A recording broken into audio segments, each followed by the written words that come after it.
When I was but a wee lad, I used to have this recurring nightmare about my family visiting Mount Rushmore and it growing spider legs and chasing me in the forest. This is the only nightmare that actually stuck with me for some reason. It even evolved in me somewhat having megalophobia. If you don't know what that is, then just reread the name, bro. Megaphobia, fear of mega things. Yeah, so I basically shit my pants in fear every time I go pee, which is conveniently inconvenient. It's not like debilitating in the way arachnophobia is. I don't like cry and faint anytime I leave my house and see a large building. It's just that these kinds of pictures give me the ick. And I'm not ashamed about it. Megalophobia is one of the most reasonable phobias of them all, if I do say so myself. Like, come on, big things are just objectively more dangerous than a bunch of tiny fucking holes. It's common sense that just being near a big cruise ship or building that's not well maintained is a liability for our lifespan. That's why I throw molotovs at any large thing I see, and you should too. Megalophobia also might have evolved into me liking cosmic horror as I got older. But even on a smaller scale, size matters when it comes to scaring me. There's just something about that feeling of despair that comes with being targeted by a being that's physically impossible to combat that just gets me bricked up, you know? Don't you agree? Well, if you do, then you're about to get your tongue into some grade A sphincter, my pal. What's the worst one you've ever seen? Hard to say. You know those big beach umbrellas? Yeah? I saw one of those get blown into a kid's birthday party once. The old man goes up to pull the cord to stop it from knocking a few tables over, and next thing he knows, it's wrapped around him and he can't get out. So his wife goes to help. And then a brother and a cousin. Yeah, mimics don't normally get exposed to so many people. It would be like dropping a lion into an industrial meatpacking factory. What made it so bad? Did it just eat a lot of people? Yeah, kind of. 6 adults and 3 children. Thing is that Mimic would have been lucky to get 1 meal a year naturally, so... well, it ruptured. Whole thing just burst out and it injured itself. By the time we got there, we found it wounded in the pool, screaming like a banshee, while it fought against all that food it refused to let go. The kids were already halfway to soup, but some of the adults were still alive and screaming. It was like watching slow-cooked ribs fall apart under the fork. I see why that's bad. Are umbrellas common? Anything that moves in the wind is a candidate, because some mimics use the weather to change up their hunting grounds. Of course, it ain't ever that simple. All we can do really is look at reports of missing people and follow up. They're patient, that's for sure. Any as big as this fella?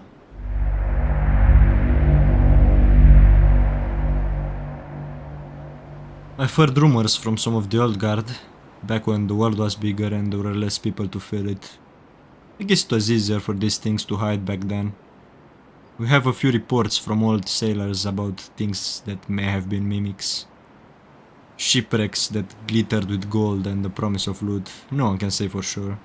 The information age has hit these things hard and, of course, we've hit them harder. But no, personally, I haven't seen anything like this before. Fucking weird. It moves so slowly we barely see it. Yeah, about that. Let's get in for a closer look, shall we? I want to know more about how this thing locomotes.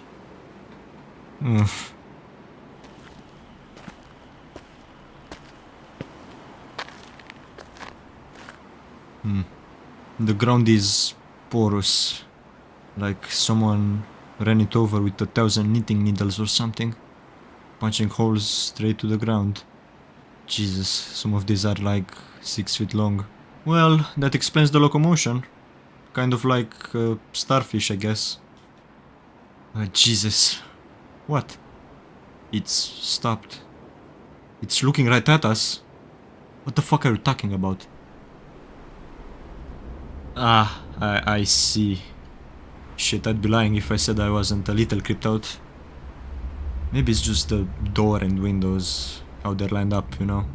But I can't help but see its facade as a face. Not an evil one either, just a stupid one. You know, like the kind of face that sucks a mollusk out of its shell deep in the ocean. Fucking mindless piece of evolution, driven by hunger and nothing else. Minds like that don't have malice. Resisting or pleading with them is like begging the wind to change direction. Shit. Okay, this isn't right. What is it doing? What do you think? It's fucking hunting us. You said there were ambush predators. You said they never actively hunt a person. That I'd have to be an idiot to get cut once I knew what it was.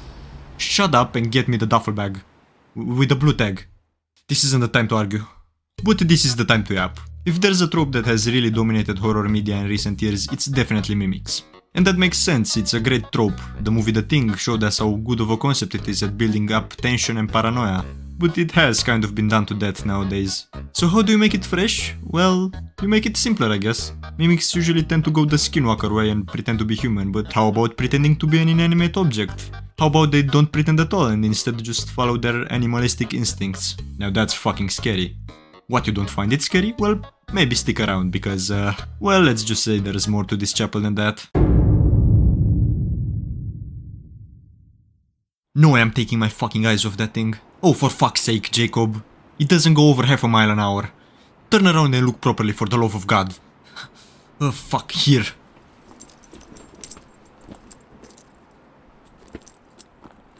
Alright. A hand grenade? Will that kill it? Mimics are usually soft on the inside. But honestly, I don't know. Never killed a building before.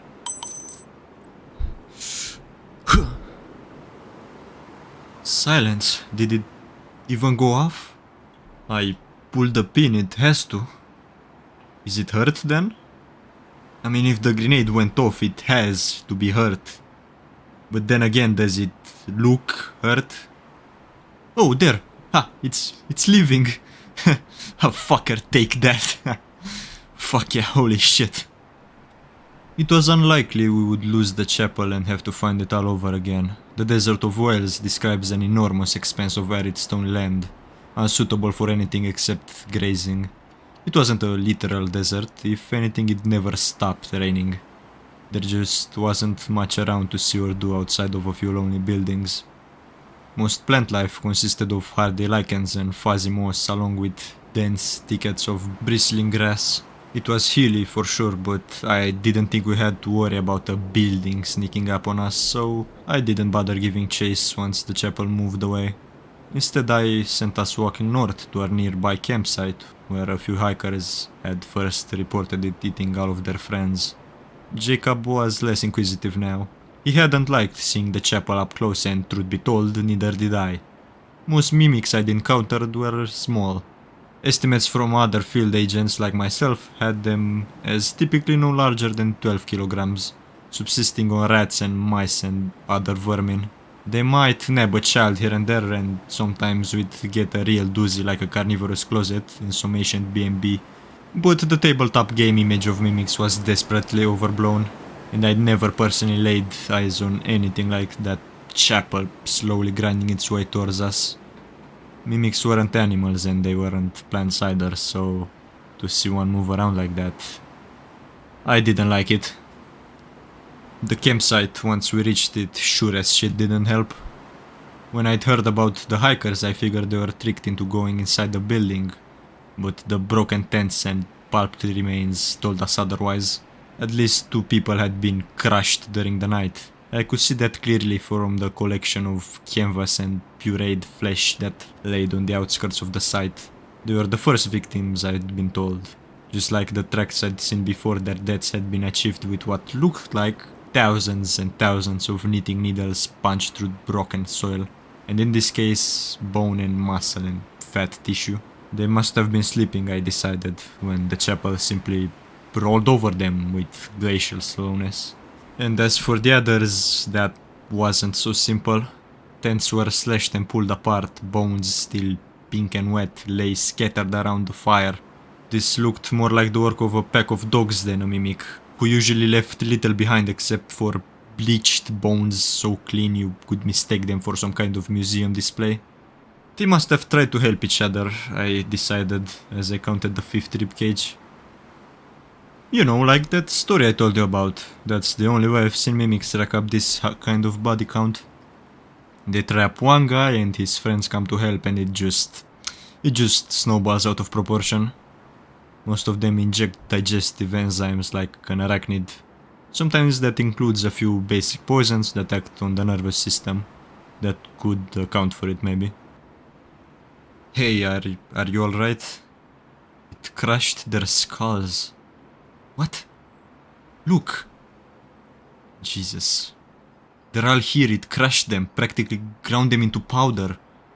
All in one place as well, it's like a fucking ritual. No, it's not.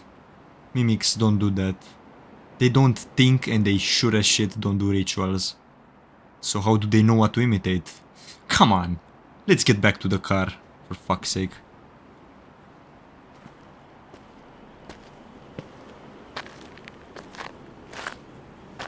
You still didn't answer my question.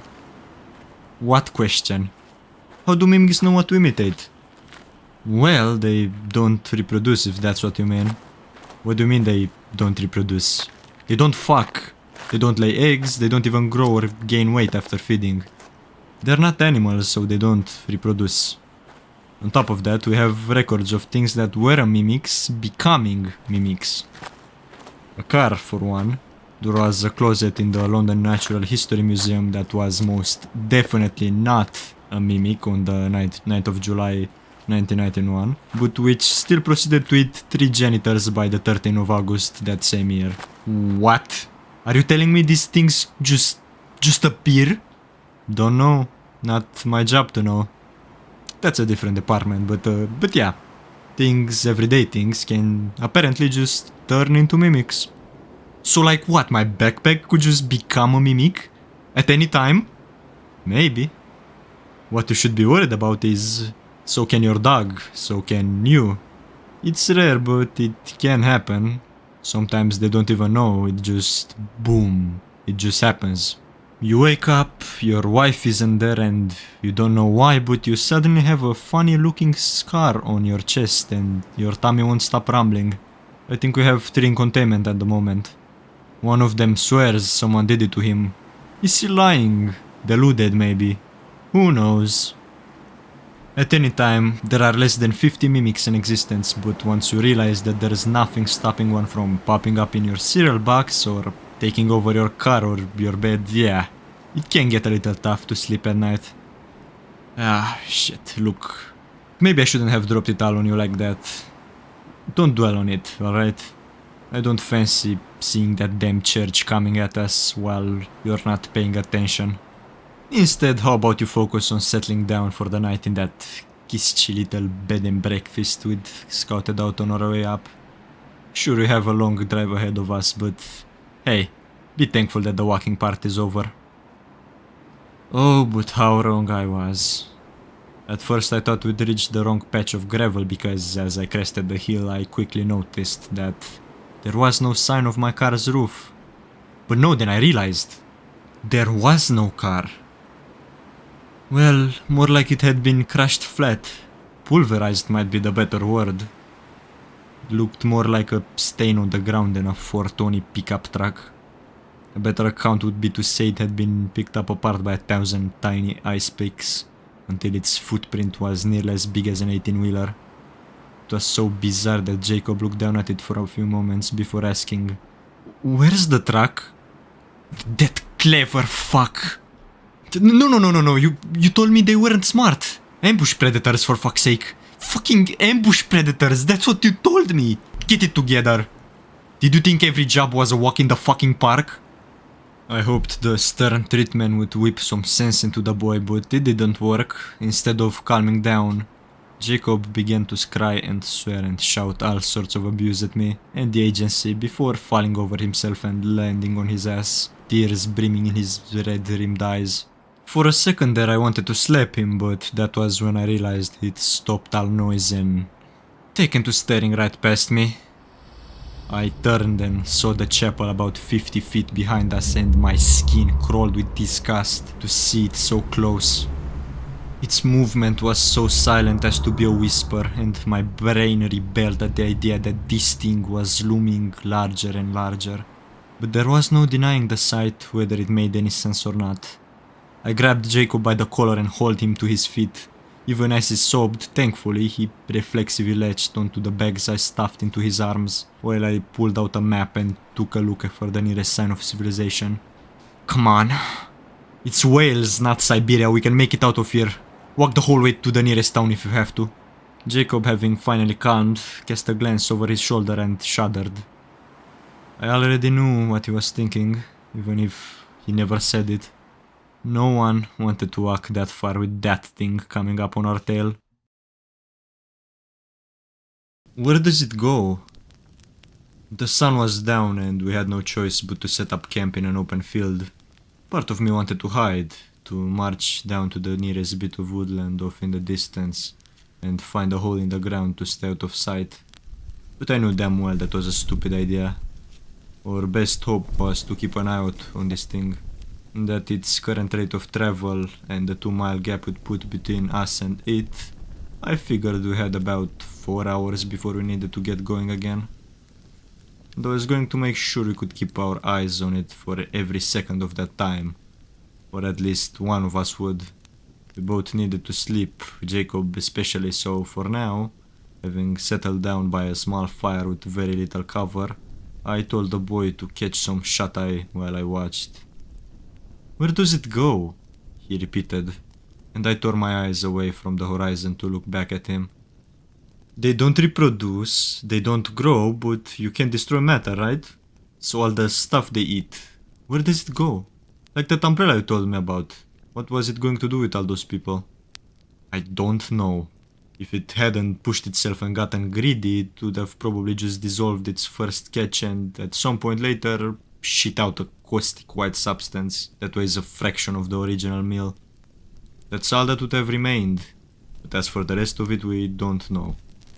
Come on, you have to at least try to get some sleep. It's fucking freezing. I'd give anything for a tent." Tents didn't do much good to those hikers now, did they? Sorry. Look, just close your eyes. When I looked back, the chapel had disappeared. For a second there it made a breath catch in my throat, but the shock didn't stick around for long. I'd known for a while now that the chapel wasn't a simple thing. It had cut ahead of us all the way to the car and trashed it. That was the kind of tricky behavior you don't even expect from any apex predators like a bear or mountain lion. I wasn't fond of the thought, but I started to wonder if this thing was going to get the better of us. Knowing what I did about mimics and how they fed, the thought of this thing catching us didn't make me feel like relaxing one bit. I found myself hoping Jacob made it through all this. He'd asked a pretty good question back there. Where does it go? I hadn't lied either, we just didn't know. But that didn't mean we couldn't guess, and oh boy, the guys at the agency had guessed galore. The longest running theory was that we just didn't see mimics reproduce. But, like a bad excuse, that was starting to fray. 90 years and counting and not one example of a mimic being born in lab conditions? Of us even finding the slightest evidence of that behavior out in the wild? A nest? Some eggs maybe? Fucking anything. Why the hell didn't they weigh more after feeding? The more we documented them and the more we learned, the more elaborate the scientists had to become in explaining it all. The second theory was some kind of infection or fungus or something. We've dissected enough of these things to learn a thing or two. Hell, the boss back at HQ has a vivisected mimic pencil sharpener preserved in amber as a desk ornament. It's pretty neat, and what these dissections show us is that mimics keep a lot of the original object. They splice some nerves, some strange discombobulated muscular fibers onto hard inanimate structures, and somehow it just works. As to why they seem to pick the right objects at the right time, well, maybe they don't. Maybe this shit's everywhere and it just needs the right conditions to flourish. Maybe your computer mouse is trying to turn into a deadly predator, but it just can't, because every time you use it, it agitates all those little microbial construction workers, and it all comes falling apart. But those smarter amongst you will realize that this still doesn't answer Jacob's question. It might be the how, but it doesn't really do the why. I mean, after all, where does it go? They don't have stomachs, not really. They're more like arachnids, they suck this stuff and it just goes somewhere. Well, there's one more theory. People don't talk about it, not even in the agency, but I think when push comes to shove, just about any field agent worth his salt would admit to it being the most likely explanation. The scientist who came up with it disowned his own theory after just a few days, but I always suspected it wasn't because he thought it was naff. He just didn't like it being tied to his name. Can't say I blame him either. He theorized that mimics aren't separate organisms at all, that they're a projection of something. The reason why they pick specific objects is because there is an intelligence behind them. Behind all of them, as a matter of fact. They aren't independent organisms, they're more like proboscises attached to a single source. That's why we can't find where the digested food goes, he says. It's getting sucked out of the physical world in front of us and redirected somewhere else. The thought that every mimic we ever caught was nothing more than a tentacle belonging to some unseen force, it fit a lot of facts, but it sure as shit didn't make that scientist any friends. The implication that this thing is intelligent, that it has some kind of memory and might remember us agents, what we do. We don't talk about it much. No one likes to think these things might be able to hold a grudge.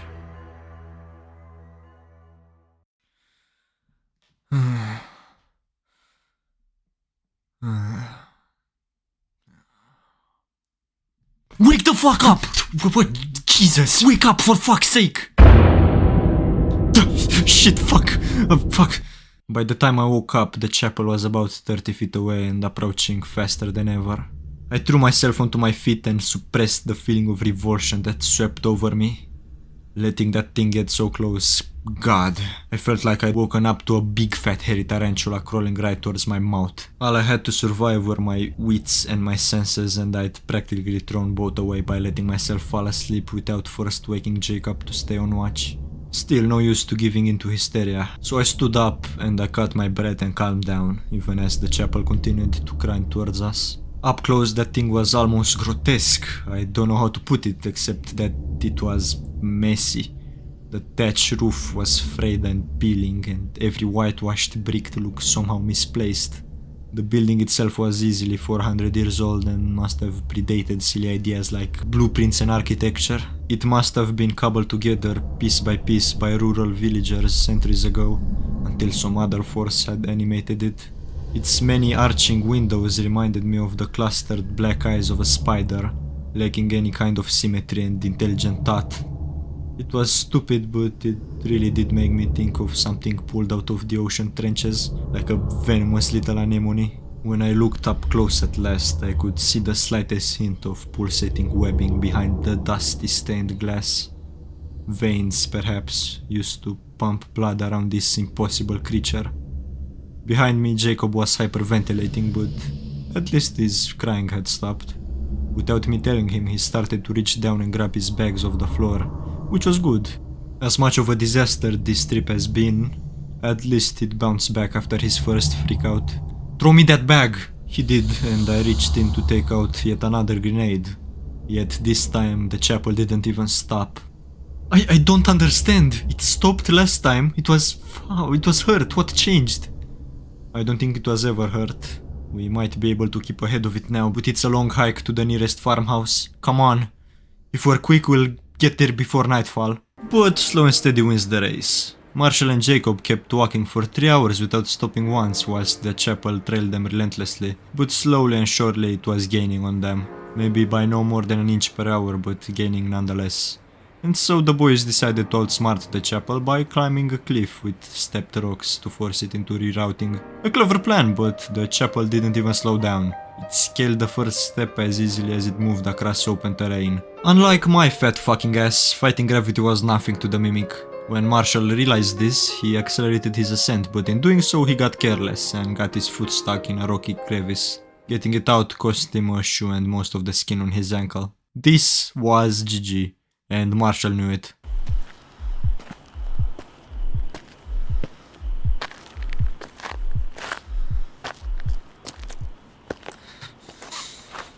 I'm getting too old for this. You're not even 40. Yeah, but every fuck up made so far has been made by me. The cliff, falling asleep on watch. You said the others weren't like this. They're not. Not even close. If you get out of here alive. Look, you don't need to worry about the job when you get out. There ain't nothing out there that'll bother you after this. You'll still need supervision, but you can rest assured you're personally up to the task. So you'll give me a good reference? Fuck yes, best of the best. I wanted to broach the topic of how Jacob would contact the agency on his own, what passcodes to use, what names to ask for, but I could see he was already stressed, so I didn't push it.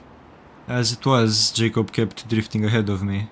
Sure, I was putting in a good effort, but at best I was only delaying the inevitable. Sooner or later I'd get caught, and it'd be best if the guy knew how to make arrangements on his own. Do you still have that grenade? Yeah? Why? It's not gonna work. You know that, don't you? We've tried. Whatever's in those doors, we can't touch it. I'm not thinking about the doors. Look. Another cliff? Yeah, this one would have to go down. And that thing went up nice and easy, but I mean, it must be unstable going down one, right? What are you thinking? I'm thinking that thing has to be vulnerable when it's sliding down rock at a near 90-degree angle. Maybe you'd just have to pry it loose with something. You know, like a grenade. Jesus, kid.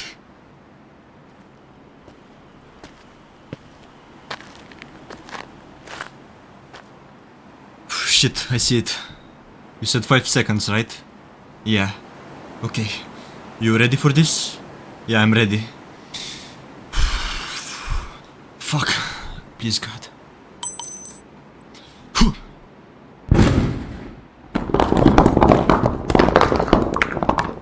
Oh, shit!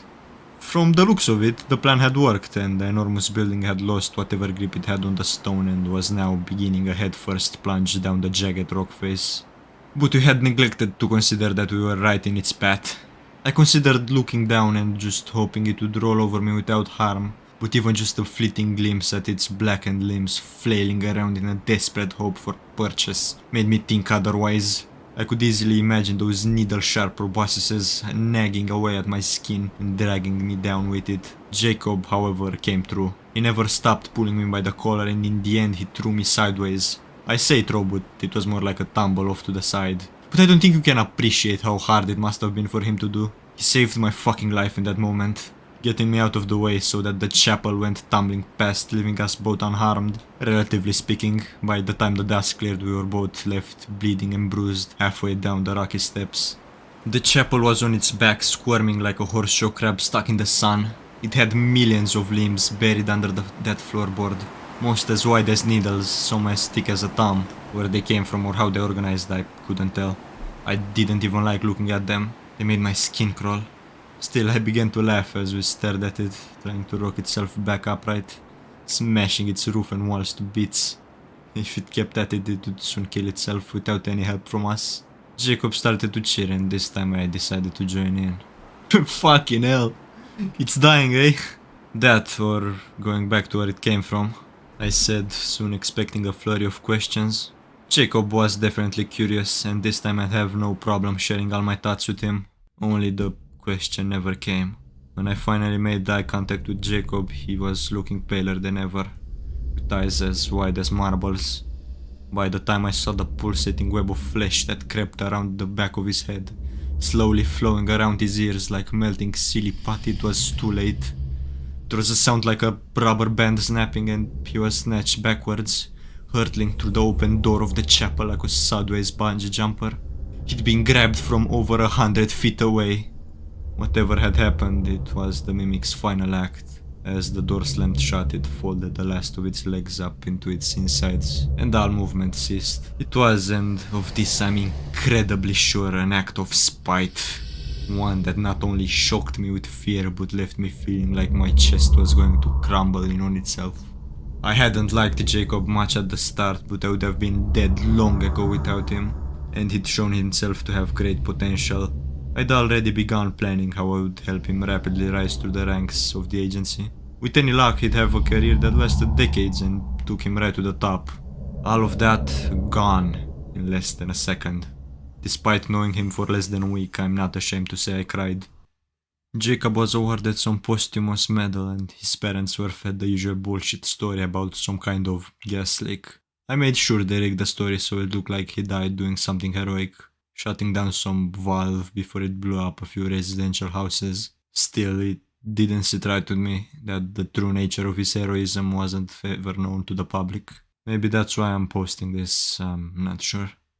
Since the chapel, I've been trying to get the agency to formalize the idea that these things can be intelligent. From there, I hope I might even be able to get them to acknowledge that there is even more to it than that. A lot of fuss was made over the mimic withdrawing, but it was treated as kind of a spontaneous death. I am not convinced. It was like it went slithering back to where it came from. And what worries me is that I think it took Jacob with it, possibly even alive. I only ever tried once to go back into the field. My partner, an experienced guy like myself, made sure it was only a little job. Apparently some grad students were complaining about missing specimens in their secure pathology labs. We quickly traced it to one of the tunnels in the rat's habitat, the kind of thing no traditional scientist would even consider looking at. But we knew. One glimpse at it and the powdery white discharge all around it let us know. A simple job, easy too. But it was the note I found, lying down in the matted sawdust and shit that stayed with me. The handwriting was desperate, but I recognized it as Jacob's nonetheless. It's not eating our flesh, but it still hurts so bad.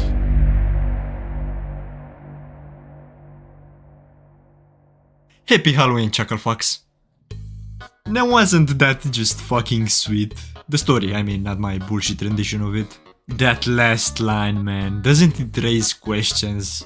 Just the word hour in that sentence raises some. Does every person that get eaten by mimics get transported to the main body's dimension? What does it feed on that hurts so bad? My personal theory is identity. I think it was consuming the very essence of the humans it stole in hopes of learning how to replicate them in our world as mimics. Getting your identity digested by prop hunt Satan mollusks sure sounds agonizing enough.